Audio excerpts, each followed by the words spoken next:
Hello dear friends, कैसे हो आप लोग। आई होप कि आप लोग स्वस्थ और मस्त होंगे। आज मैं आप लोगों को यूपी डीएलएड का थर्ड सेमेस्टर का जो हम लोगों का सेकंड पेपर है वो है समावेशी शिक्षा का, तो उसके सिलेबस को आगे बढ़ाते हुए टॉपिक का डिस्कशन करूँगी। तो मैंने आपको समावेशी शिक्षा में 7 चैप्टर पूरे कंप्लीट करा दिया है। आज की क्लास में आपको नया चैप्टर यानी 8वां चैप्टर स्टार्ट करूंगी। अगर अभी तक आप लोगों ने उन पिछली क्लास को ना देखा हो तो उनको देखिए और क्या करिए, नोट्स बहुत अच्छे तरीके से बना लीजिए, नहीं तो आप लोगों को कुछ भी समझ में नहीं आएगा। तो चलिए हम लोग आज की क्लास को स्टार्ट करते हैं। आप लोग क्या करिए, नोट्स बिल्कुल साथ साथ बनाते चलिए। तो जो हम लोग का आज का चैप्टर है वो है कौन सा, 8वां चैप्टर। यानी 7 चैप्टर मैंने आपको पूरे कंप्लीट करा दिए हैं। आज से नया चैप्टर स्टार्ट होगा जो कि 8वां चैप्टर है। चैप्टर का नाम है समावेशित बच्चों के लिए विशेष शिक्षण विधियाँ एवं ब्रेल लिपि। क्या होते हैं समावेशित बच्चे और इनके लिए हम लोग किस प्रकार से शिक्षण देंगे और ब्रेल लिपि का प्रयोग किन बच्चों के लिए किया जाता है, ये सब जानेंगे। तो चलिए आप लोग क्या करिए, नोट्स बिल्कुल बनाते चलिए और एक एक चीज़ों को बिल्कुल समझते चलिए, नहीं तो आप लोगों को कुछ भी समझ में नहीं आएगा। सबसे पहले जानते हैं मंदबुद्धि बच्चे एवं शिक्षण विधियाँ। मंदबुद्धि बच्चे क्या होते हैं और शिक्षण विधियाँ क्या होती हैं। शिक्षण विधियों की दृष्टि से चलिए अब जानते हैं कि शिक्षण विधियों की दृष्टि से क्या होता है। क्रिया आधारित विधियाँ अपनाई जाएं, जैसे खेल विधि, बुनियादी शिक्षा की सह संबंध विधि, क्रिया विधि। क्या कह रहे हैं कि शिक्षण विधियों की दृष्टि से क्रिया आधारित विधि अपनाई जाए। क्रिया आधारित विधि का मतलब क्या होता है, जिसमें बच्चा कर करके सीखे, जैसे खेल विधि, खेल कूद के माध्यम से बच्चा क्या करे, चीज़ों को सीखे और खेल खेल में सीख जाए।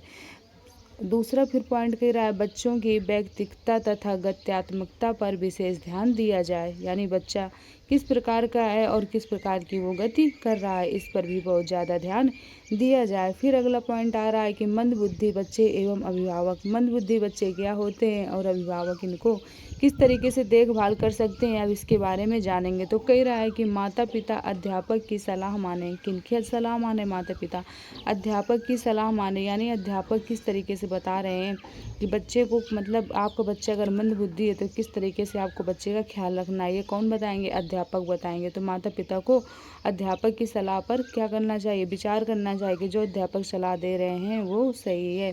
दूसरा पॉइंट कह रहा है बच्चे को वह विषय पढ़ाने दे जिस पर विषय में उसे समझ आता हो। क्या कहना है कि बच्चे के ऊपर जोर नहीं डालना है। अगर बच्चा मंदबुद्धि का तो उस बच्चे, मतलब बच्चे को उस सब्जेक्ट को ज़्यादा पढ़ाएं जिस पर बच्चे को क्या उससे समझ में आता हो, ठीक, तभी बच्चा क्या करेगा, चीज़ों को समझेगा।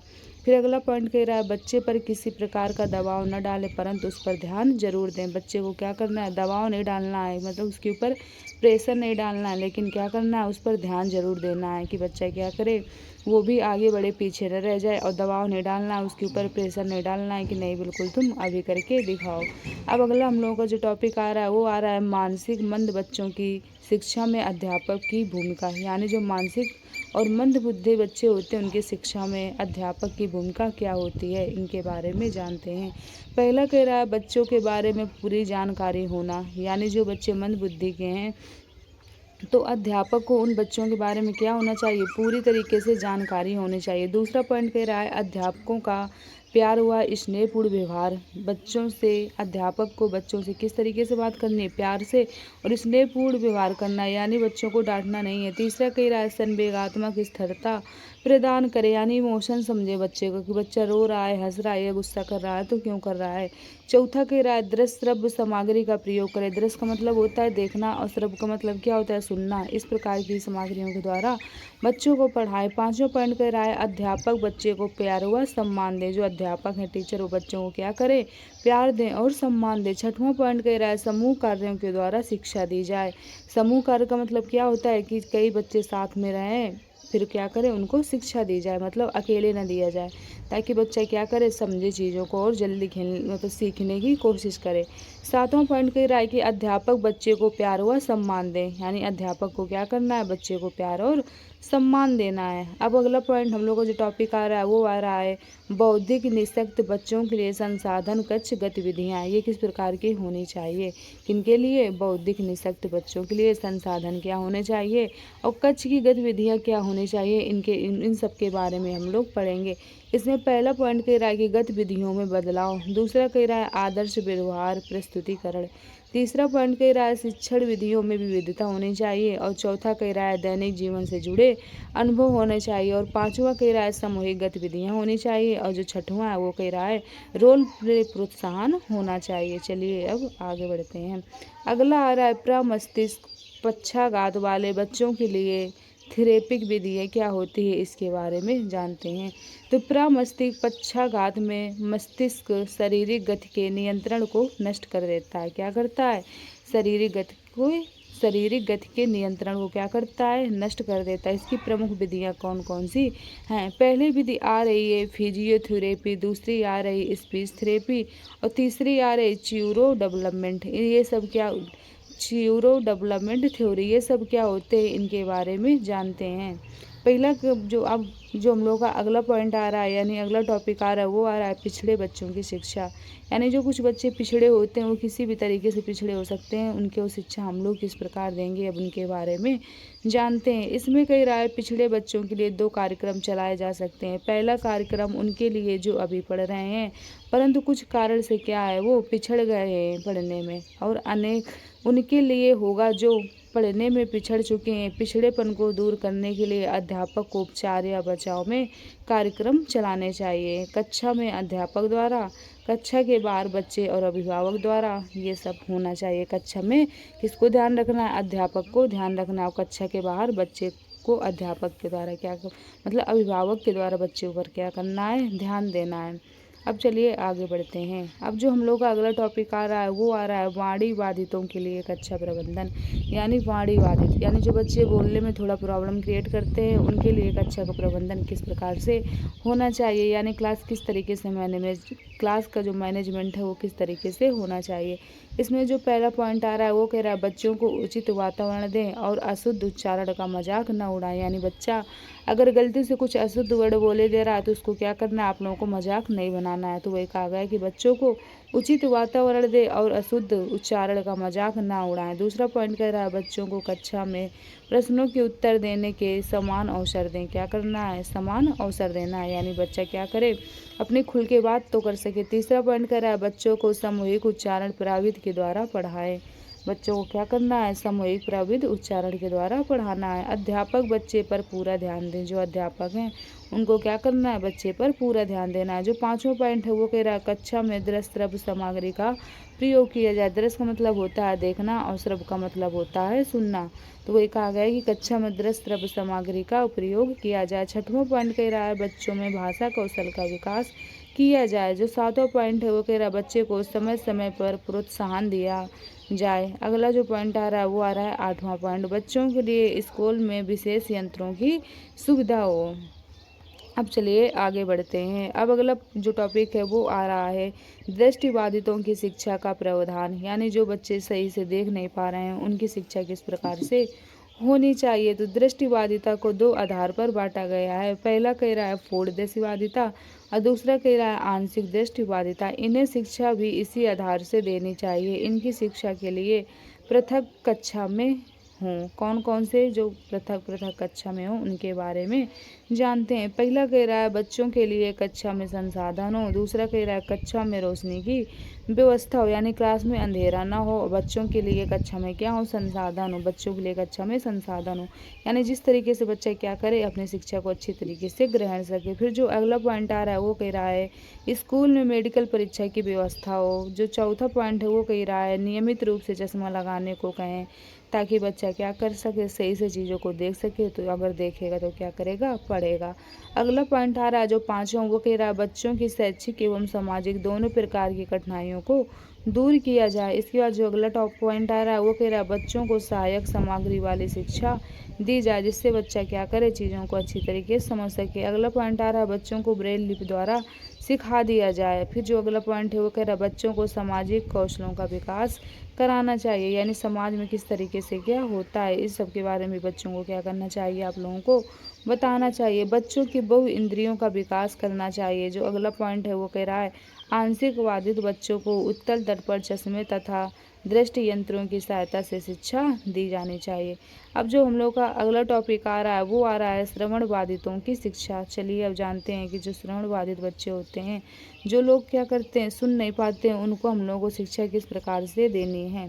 कह रहा है श्रवण बाधित बच्चों को निम्न प्रकार से शिक्षा दी जा सकती है। किस प्रकार से दी जा सकती है? निम्न प्रकार से दी जा सकती है। चलिए अब जानते हैं शिक्षण तकनीक क्या होनी चाहिए। पहला कह रहा है चित्र, दूसरा कह रहा है आकृतियाँ, तीसरा कह रहा है मानचित्र, चौथा कह रहा है मॉडल, पांचवा कह रहा है संकेत शब्द और छठवां कह रहा है अन्य सहायक सामग्रियाँ। इनके बारे में जानते हैं। अब अगला आ रहा है शैक्षिक सुविधाएं। ये शैक्षिक सुविधाएं क्या होती हैं, इनके बारे में जानते हैं। पहला कह रहा है दृश्य सामग्रियों का प्रयोग, दूसरा कह रहा है व्यावसायिक प्रशिक्षण, तीसरा कह रहा है श्रवण प्रशिक्षण, अब चौथा कह रहा है पढ़ने व बोलने का प्रशिक्षण, पांचवा कह रहा है पूर्व प्राथमिक शिक्षा, छठवां कह रहा है संकेतों द्वारा शिक्षा दी जाए, जो सातवां है वो कह रहा है कंप्यूटर, टाइपराइटर तथा टेलीफोन जैसे यंत्रों का भी प्रयोग करके शिक्षा दी जाए। चलिए अब आगे बढ़ते हैं।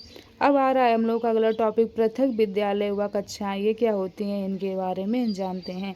जहां ध्वनि प्रबंधक यंत्र सहायक सामग्री तथा उच्च प्रशिक्षित अध्यापकों के द्वारा शिक्षा दी जाए, वो क्या होता है, वो होता है पृथक विद्यालय व कक्षाएं। अब जो हम लोग का अगला टॉपिक आ रहा है वो आ रहा है संप्रेषण तकनीकियाँ। इनके बारे में जानते हैं। जो संप्रेषण तकनीकियाँ होती हैं ये क्या होती हैं, चिन्हों के द्वारा शिक्षा देना, ये क्या है, संप्रेषण तकनीकियाँ हैं। अंग्रेजी व अमेरिका भाषा के चिन्ह होते हैं कि नहीं होते हैं, आप लोगों ने देखा होगा बुक में। तो वो क्या है, वो है हमारे संप्रेषण तकनीकियाँ। ओष्ठ पठन के द्वारा शिक्षा, सांकेतिक भाषा के द्वारा शिक्षा देना, स्पर्श विधि या गतिविधि शारीरिक क्रियाओं द्वारा शिक्षा देना। चलिए अब आगे बढ़ते हैं। अब आ रहा है बाल कार्यक्रम। ये बाल कार्यक्रम क्या होता है, इसके बारे में जानते हैं। तो बच्चों के लिए ऐसे कार्यक्रम चलाएं जिसके द्वारा उनको पढ़ाया जा सके। ये क्या होते हैं, ये होते हैं बाल कार्यक्रम। चलिए अब आगे बढ़ते हैं। अब आता है शैक्षिक तथा व्यावसायिक निर्देशन। ये जो शैक्षिक तथा व्यावसायिक निर्देशन होता है ये क्या होता है, इसके बारे में जानते हैं।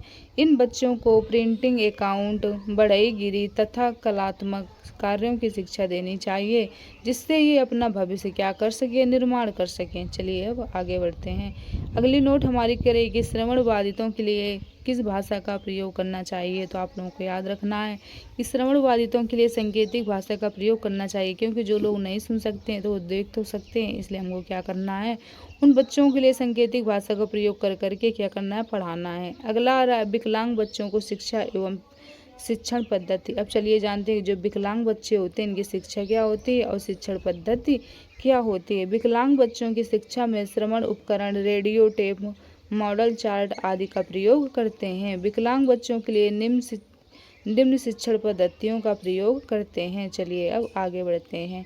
बुनियादी शिक्षण विधि, ये किन बच्चों के लिए, जो मतलब विकलांग होते हैं उनके लिए है। तो क्या आ रहा है, पहला पॉइंट पहला कह रहा है बुनियादी शिक्षण प्रविधि। ये बुनियादी शिक्षण विधि क्या होती है, इसके बारे में जानते हैं। महात्मा गांधी जी ने बुनियादी शिक्षा की शुरुआत की। यह पद्धति विभिन्न विषयों के साथ आधारभूत उद्योग को माध्यम बनाकर यह मानकर बच्चों को आत्मनिर्भर बनाकर उन्हें समाज से जोड़ती है। अब आगे बढ़ते हैं खेल विधि की तरफ। ये खेल विधि क्या होती है, तो बच्चों में संगीत, शारीरिक व्यायाम, मनोरंजन, अभिनय, कृषि, बागवानी तथा उद्योगों के प्रति खेल विधि रुचि उत्पन्न की जाती है। ये हमारी क्या होती है, ये हमारी होती है खेल विधि। तो आई होप कि आज की क्लास आप लोगों को बहुत अच्छी तरीके से समझ में आई होगी और आपने क्या किया होगा, प्रॉपर नोट्स भी बना लिया होगा। तो चलिए एक बार फिर से मैं आपको रिवीजन करा दे रही हूँ। आज की क्लास में मैंने आपको एक नया चैप्टर स्टार्ट किया, जो कि हमारा क्या था, 8वां चैप्टर था। चैप्टर का क्या नाम था, चैप्टर का नाम था समावेशित बच्चों के लिए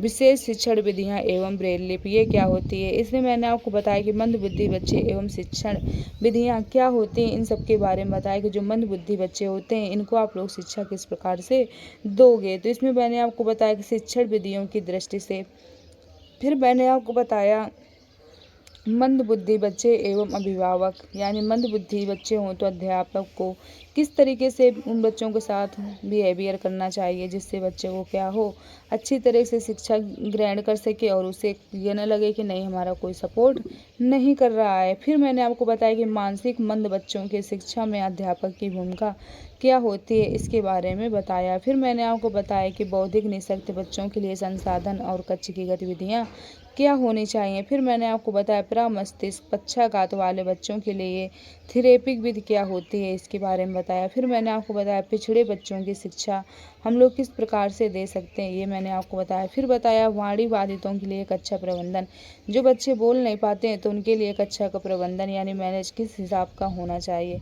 फिर मैंने आपको बताया दृष्टिबाधितों की शिक्षा का प्रावधान किस प्रकार से होना चाहिए। फिर मैंने आपको बताया श्रवण बाधितों की शिक्षा, यानी कुछ बच्चे हैं जो सुन नहीं पाते हैं तो एज ए टीचर आप उन बच्चों को किस तरीके से शिक्षा दोगे, इनके बारे में मैंने आपको बताया। फिर बताया पृथक विद्यालय व कक्षाएं क्या होती हैं। फिर मैंने आपको संप्रेषण तकनीकियों के बारे में बताया कि ये क्या होती है। फिर मैंने आपको बाल कार्यक्रम के बारे में बताया। फिर बताया कि शैक्षिक तथा व्यावसायिक निर्देशन क्या होते हैं। फिर मैंने आपको नोट बताया कि श्रवण बाधितों के लिए किस प्रकार की भाषा का प्रयोग करेंगे, जो बच्चे सुन नहीं सकते तो उनके लिए सांकेतिक भाषा का प्रयोग करते हैं, क्योंकि जो बच्चे सुन नहीं सकते हैं तो देख तो सकते हैं ना, तो इसलिए हम लोग क्या करेंगे, उनके लिए सांकेतिक भाषा का प्रयोग करेंगे। फिर मैंने आपको खेल विधि बताई, खेल विधि में बच्चा कितना ज़्यादा सीख सकता है। तो आई होगी कि आप लोगों को यहाँ तक क्लास बहुत अच्छी तरीके से समझ में आई होगी और आपने क्या किया होगा, प्रॉपर एक एक बहुत अच्छी तरीके से नोट्स भी बना लिया होगा। तो चलिए आज क्लास को हम लोग यहीं तक रखते हैं। जो हम लोग का चैप्टर था, एक पार्ट तो मैंने आज आपको करा दिया, दूसरा पार्ट कल करा दूँगी, तो ये भी चैप्टर आपका क्या हो जाएगा, फिनिश हो जाएगा। तो आप लोग क्या करिए, बहुत अच्छे तरीके से चीज़ों को समझते चलिए और नोट्स भी बनाते चलिए, नहीं तो आप लोग कुछ भी समझ में नहीं आएगा और कोर्स पीछे हो जाएगा। इसलिए आपको बहुत अच्छे तरीके से चीज़ों को समझते चलना है और नोट्स बनाते चलना है, डेली का डेली क्लास लेते चलना है।